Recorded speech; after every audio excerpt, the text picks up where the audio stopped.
আজকে আমি আমার নিজের গাছের শশা কাটতেছি। শশা বেশি বড় হয় নাই, দেখি নিচে নামান একটু। এই দেখেন কত সুন্দর শশা। আজকে আমি নিজের গাছের শশা নিজের হাতে কাটতেছি। আমার বাবা এই গাছটা রোপণ করেছিল এবং এই গাছের প্রথম শশা আমি কাটলাম। আরেকটা আছে, এটা দেখি একটু। এই কত সুন্দর শশা, এত সুন্দর শশা, একদম নিজের গাছের শশা। আসলে খেতেই টেস্টটা অন্যরকম, একটা অনুভূতি, ব্যাপারটা অন্যরকম। নিচে নিজের গাছের শশা আপাতত 2টা কাটলাম আজকে ইফতারের জন্য।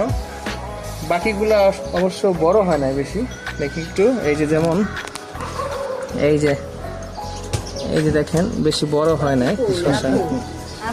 আরো আছে শশা, ফুল ধরছে ওইখানে আছে আরো। এই যে শশা, এই যে দেখেন, এই যে শশা কত সুন্দর। ছোট ছোট শশা, বড় হইলে ইনশাল্লাহ 2-1 দিন পরে এগুলো খাওয়া যাবে। 2-1 দিন না, 3-4 দিন পরেই।